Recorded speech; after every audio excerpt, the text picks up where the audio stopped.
Bienvenido a un nuevo video. En esta ocasión vamos a conocer algunos algoritmos que se usan en Machine Learning.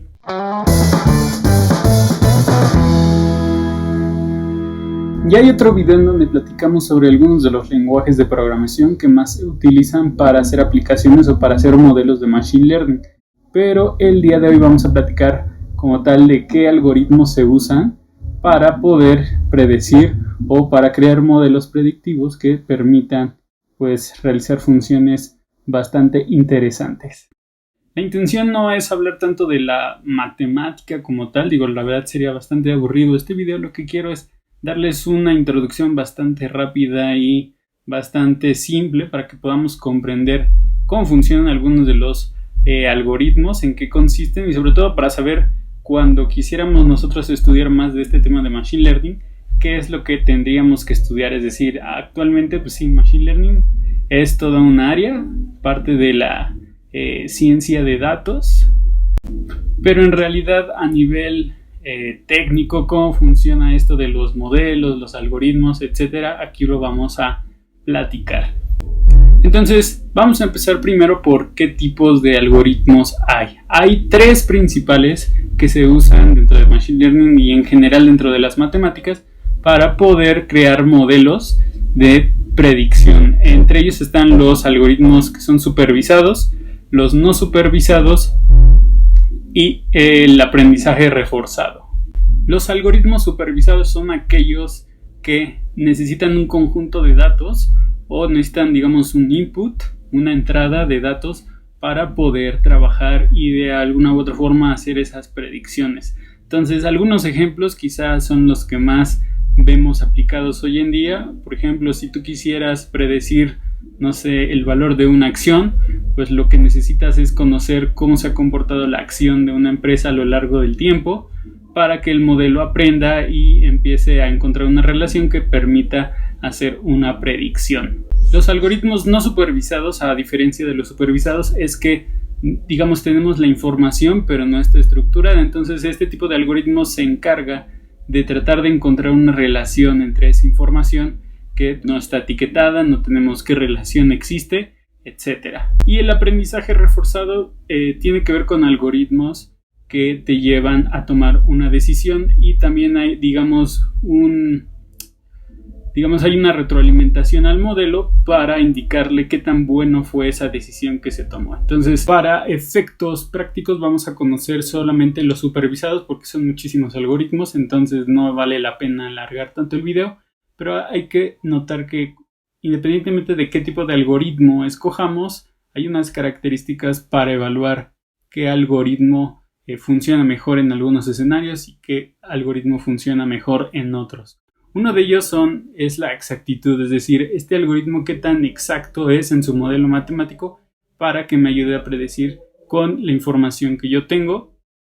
El tiempo es bastante importante porque hay modelos o algoritmos que pueden llevar más tiempo e incluso van a requerir otro tipo de infraestructura, entonces no es tan fácil modelarlos o que analicen un conjunto de datos porque el tiempo puede ser muy rápido.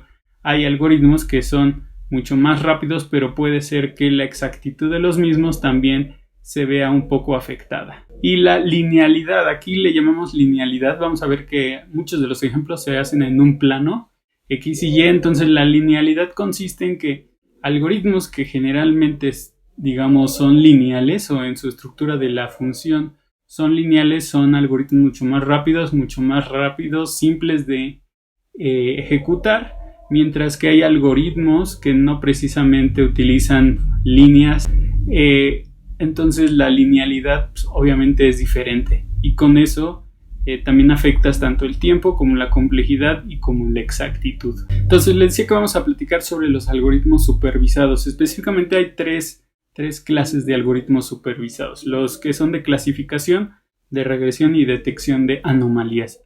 Los de clasificación, como su nombre lo dice, nos permite clasificar y lo vamos a ver. Regresión nos permite, pronosticar un dato con base en muestras.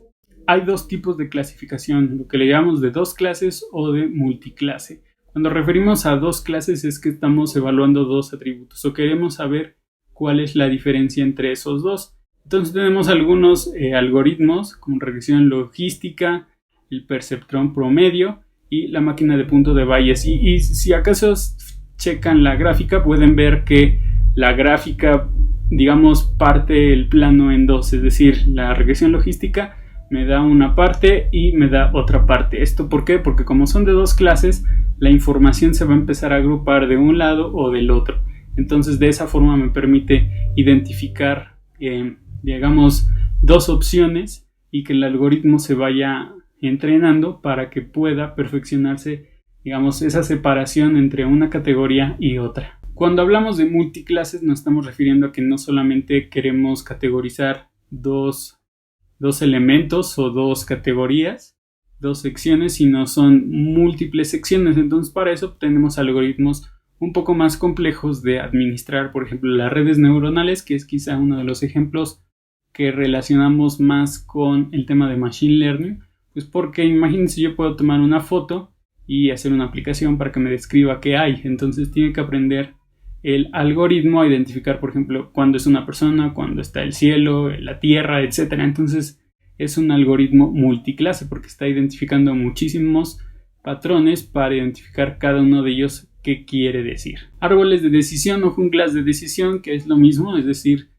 a través de un input o varios parámetros iniciales empieza a hacer recorridos para tomar decisiones y empezar a clasificar la información en diferentes clases. Y bueno, les tengo un ejemplo sencillo. Imagínense que quieren hacer una aplicación en la cual, no sé, a lo mejor empieces a describir cómo es físicamente un animal y la aplicación, entre más atributos le coloques, más rápido identifica a qué animal estás refiriéndote. Entonces, en este ejemplo, imagínense que yo quiero saber si estoy describiendo a un perro o a un gato. Este algoritmo lo que me permitiría de clasificación de dos clases pues es crear un modelo o una fórmula, una función matemática que me permita segmentar la información en un plano y que al final, a través de esa función, yo pueda determinar que, oye, a lo mejor todos los datos que están debajo de la línea o de la recta son un perro y los que están arriba son un gato.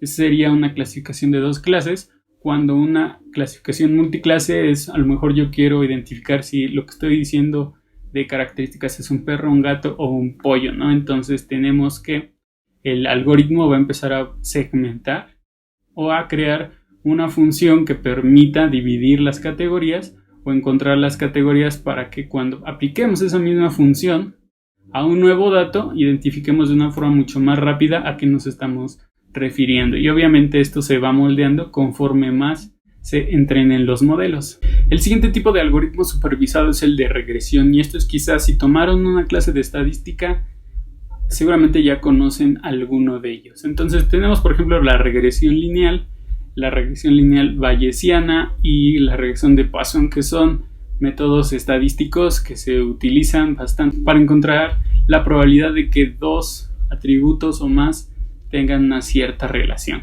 ¿Cómo vemos esto aplicado? Imagínense que tenemos una aplicación que quiere determinar o predecir qué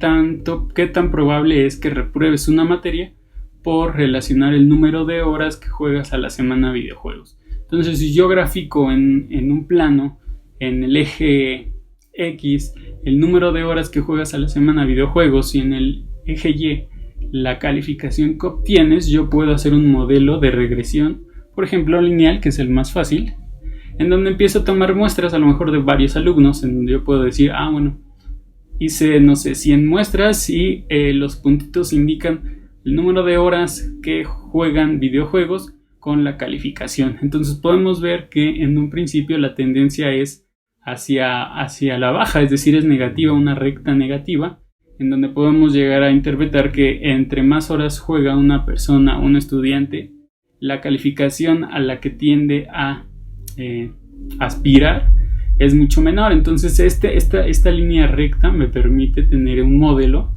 que para la próxima, oye, si yo pregunto cuántas horas juegas videojuegos, puede tomar como referencia toda la cantidad de datos ingresados para decirte, oye, si juegas 15 horas, lo más probable es que saques menos de 50 en tu examen. Y esa es una forma de predecirlo de forma bastante sencilla. Y por último está el algoritmo de detección de anomalías. Como su nombre lo dice, nos trata de ayudar a predecir cuando un valor está fuera de un rango. Entonces, estos algoritmos, por ejemplo, máquina de soporte de vector o el clúster de K-means, nos permiten agrupar la información para encontrar qué datos o qué muestras comparten algo en específico, y de esa forma tener agrupaciones, porque un dato que no esté dentro de esas agrupaciones o de esos rangos, podríamos empezar a detectar que hay algo que está pasando ahí. Esto, por ejemplo, lo podríamos usar mucho para el tema de salud, aplicaciones o sistemas que, por ejemplo, predían en una muestra de sangre los valores que están siendo anómalos o que se salen dentro de un rango. Eso es un método de machine learning para la detección de anomalías. Otro ejemplo, y el que les pongo aquí, es: imagínense que vamos a Las Vegas a jugar a un casino.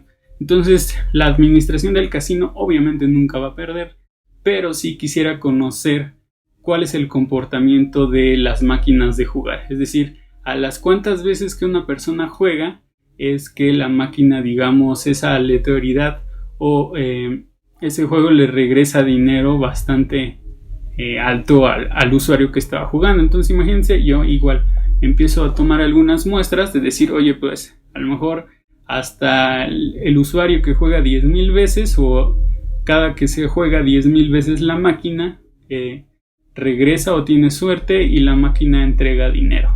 Aquí no hay una tendencia, pero sí podemos ver que, por ejemplo, la mayoría de los datos se concentran en medio, es decir, la máquina tiene que ser jugada unas 10,000 veces para empezar a otorgar dinero de forma masiva. Entonces, ¿qué nos llevaría a esto? A encontrar ese patrón para que la administración dijera, oye, si el usuario necesita 10,000 veces jugar en la máquina antes de que le dé el dinero, entonces trataré de que ese tiempo se alargue. Es decir, si en vez de 10,000 veces voy a ver la forma de que la máquina tenga que funcionar 20,000 veces o 30,000 veces, porque eso a lo mejor me indica que va a ser mucho más difícil que un usuario gane dinero a la jugada 20,000 que le hacen a esa máquina. Entonces, estamos buscando patrones de comportamiento, y sobre todo las anomalías en este caso nos ayudan a detectar cosas positivas que tendría que hacer, en este caso, la administración del casino para evitar perder tanto dinero.